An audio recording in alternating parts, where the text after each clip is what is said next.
Yeah, I'm reading from a novel in progress. It's, I'm away from Saudi Arabia right now, and this is one that's set in San Francisco. It's also a mystery. My main character is named Samantha Warner, and she's a widow. She is 27. Her husband was murdered brutally 6 years ago, and I'm just going to read one of the opening chapters. It's called Fold, Spindle, Mutilate. Can everybody hear me, by the way? Okay. The first thing you should know is that I am a psychic. I do not make any claim to perfection in the art, so no, I probably do not know what you're thinking right now in answer to the question you wanted to ask. But I can tell you that my relationship to reality is one of toil and frustration. It is characterized by the kind of bureaucratic nonsense that infiltrates even the loftiest organizations. In this case, the organization is culture, and it has created a comfortable, convenient, mutually agreed upon notion that neither you or I remember signing up for, but which we both somehow adhere to by the mysterious contractual obligation of breathing in order to protect the existence of civil society.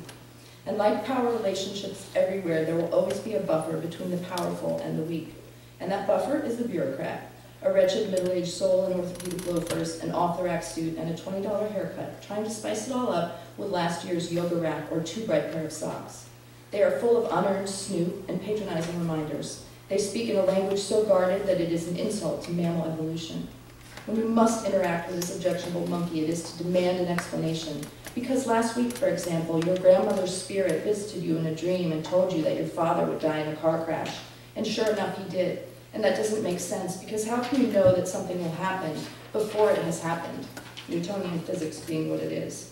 The bureaucrat will tell you, yes, of course they understand the situation, but it's simply a great big coincidence. It is, however, not how things are supposed to be, although there are exceptions which are cataloged in the annual Finance and Projections Report under the subsection Things Allowed Outside of Normal Cognition, but not funded by the board.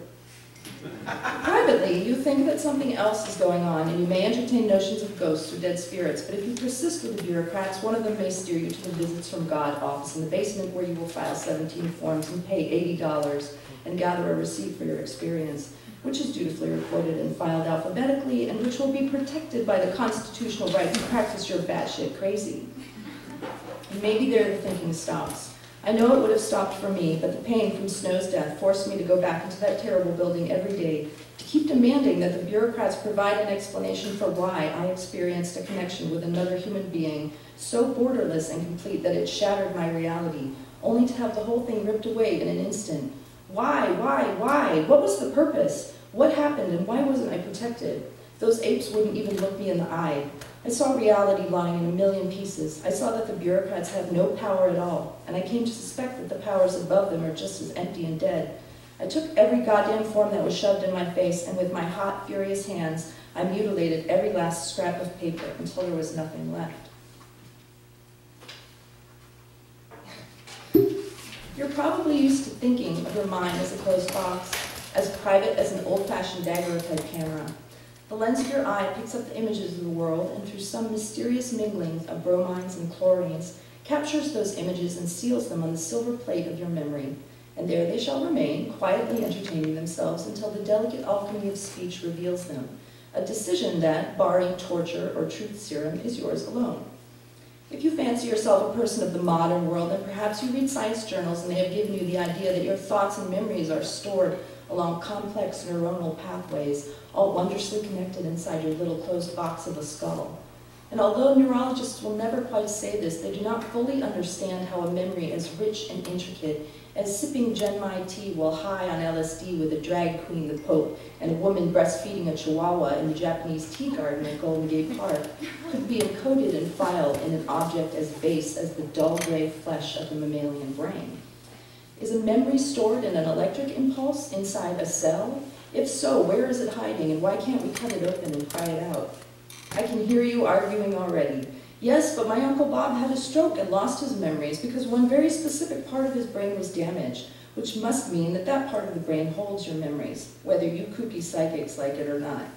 And I shall tell you that there is another explanation for these things, and although most neurologists are not comfortable with the idea, psychics have been relying on it for thousands of years.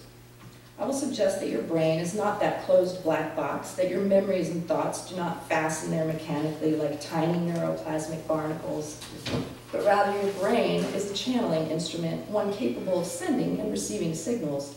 It is more like a good old Sony television, as Uncle L used to say, for when you look at the TV screen and see the pictures moving within it, you do not suppose that those laughing people are actually inside that box, do you? That you could somehow fit Russell Crowe stomping around in a lork on Greaves while slicing down a lion in the Colosseum inside 2 square feet of plastic wires and tubing made in China? Of course not. He is epic. You have correctly learned that Crowe in a lorca is merely a representation of the thing itself, that the voices and movements of the actual Crowe were picked up by a distant camera lens and magically transformed into a biological cell? No, a signal. One which can traverse whole continents via invisible waves and which will only appear on that screen because the box is capable of detecting that signal in the first place and transmuting it into a visible form. If, like Uncle Bob, your television breaks, then it stops picking up signals. Maybe you can fix it, but that still doesn't mean that Crowe is inside your living room. Farnsworth, by the way, Philo Farnsworth, the one who invented the world's first all-electric television, created his famous image dissector to pick up these signals. It's thanks to him that we have Sonys at all. Sending pictures through the air was science back then. Science fiction, literally. He read about it in his boyhood magazines. But he and his wife conducted years of mental telepathy experiments because he too hypothesized that thoughts, like pictures, were not merely barnacles. And this is what every good psychic knows, that although thoughts are not objects stored away in your head, they are signals. And like the electrons of a television image, they can be sent and received by the appropriate equipment.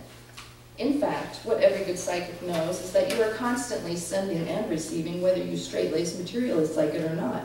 And with your permission, and for a reasonable fee, I will pick up your great swirling ephemera of experience, thoughts, feelings, instinctive reactions, the cold shiver of dread that just ran down your arms, and a good many other things that your greedy unconscious is hiding away from you besides. And I will tell you what I think about all of those things, even if you don't like to hear it, even if you bring it to the bureaucrats in the morning and have to pay to have it explained back into reality. I'm not the garish neon sign type with the fringe scarves and the crystal ball and the jeweler's cabinet full of tarot cards and incense. I'm not a Santeria witch sticking pins into candles. I don't dress like a gypsy and I don't read palms. I've been to those people and I do some of the things they do, but every time I walk into one of their shops, I get the feeling that I'm watching Three's Company on an old RCA when I could be watching Game of Thrones on HD. Just because you're using tools as old as hell doesn't mean you shouldn't replace the fire extinguishers once in a while. Take down the kitsch poster of the naked woman riding a wolf beneath a full moon and put up a botboard demonstration on a glass screen, for God's sake. Unfortunately, the upgrade means dropping the touchy P word and becoming an intuitive counselor. You may draw upscale clients, but then you're stuck saying phrases like anomalous cognition when you want to say telepathy, or my personal bugbear, DMILS, direct mental interaction between living systems. It means you flat out move something with your mind, so can't we just say it? Fuck you, it's magic. Thank you.